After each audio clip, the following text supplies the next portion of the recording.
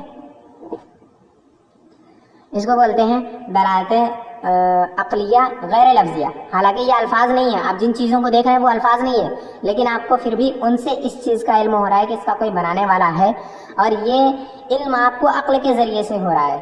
ٹھیک ہے، تو اسی کو دلالت عقلیہ غیر لفظیہ بولتے ہیں، کیونکہ الفاظ نہیں ہے اس کے اندر.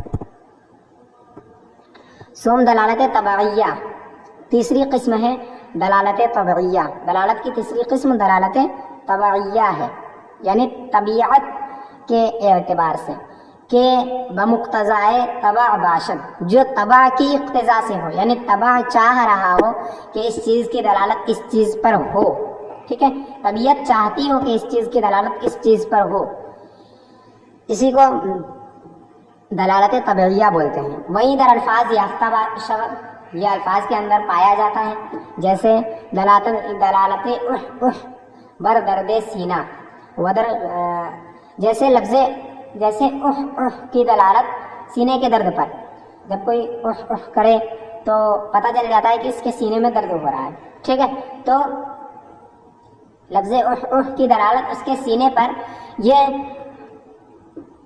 اقتضاء طبع کی وجہ سے طبیعت چاہتی ہے کہ یہ اس چیز پر دلالت کرے، کیونکہ انسان کی طبیعت ایسی ہے کہ جب اس کے سینے میں درد ہوتا ہے تو وہ کرتا ہے، اور جب وہ کرتا ہے تو اس کے سینے میں درد ہوتی ہے. یہ انسان کی طبیعت ہے. ٹھیک ہے، جب انسان کی یہ طبیعت ہے تو طبیعت اس بات کو چاہتا ہے کہ کی دلالت سینے کے درد پر ہو. ٹھیک ہے، تو اسی کو دلالت طبعیہ لفظیہ کہیں گے کہ یہ الفاظ ہیں، یہ موجود ہے. ودر غیر الفاظ باشد، اور غیر الفاظ میں بھی ہوتا ہے دلالت طبعیہ، غیر الفاظ میں بھی ہوتا ہے. جیسے حمرت کی دلالت، یعنی سرخی کی دلالت غصے پر، غصے پر، جب کوئی کسی کا چہرہ سرخ ہو جاتا ہے تو پتہ چل جاتا ہے یہ غصے میں ہے. یہ انسان کی طبیعت ہے کہ جب اسے غصہ آتا ہے تو اس کا چہرہ لال ہو جاتا ہے. ٹھیک ہے، اور زردی کی دلالت شرمندگی پر، جب کوئی انسان شرمندہ ہو جاتا ہے تو اس کا چہرہ زرد ہو جاتا ہے ہلکا. ٹھیک ہے، تو وہ اس بات پر دلالت کرتا ہے کہ یہ شرمندہ ہے.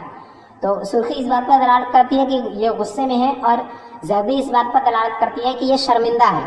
تو سرخی کی دلالت غصے پر اور زردی کی دلالت شرمندگی پر، یہ دلالت غیر لفظیہ وضعیہ ہے. یہاں الفاظ نہیں ہے، دلالت غیر لفظیہ طبعیہ ہے، یہاں الفاظ نہیں ہے. لیکن انسان کی طبیعت یہ ہے کہ جب ایسا ہوتا ہے تو اس کے ساتھ ایسا ہوتا ہے، یعنی جب سرخی اس کے چہرے پہ آتی ہے تو اس کو غصہ آتا ہے، یعنی جب غصہ آتا ہے تو اس کے چہرے پہ یہ سرخی آتی ہے. اور جب اس کا چہرہ زرد پڑتا ہے تو وہ شرمندہ ہوتا ہے. جب شرمندہ ہوتا ہے تو اس کا چہرہ زرد پڑ جاتا ہے. ٹھیک ہے، تو یہ انسان کی طبیعت ہوتی ہے. تو اس چیز کی دلالت، حمرت کی دلالت غصے پر اور صفرت کی دلالت شرمندگی پر، یہ دلالت غیر لفظیہ طبعیہ ہے کہ اس کے اندر طبیعت کو دخل ہے، طبیعت کی اقتضا کو، طبیعت چاہ رہی ہے کہ یہ اس معنی پر دلالت کرے. فصل، یہ دلالت کی بات مکمل ہو گئی. ٹھیک ہے.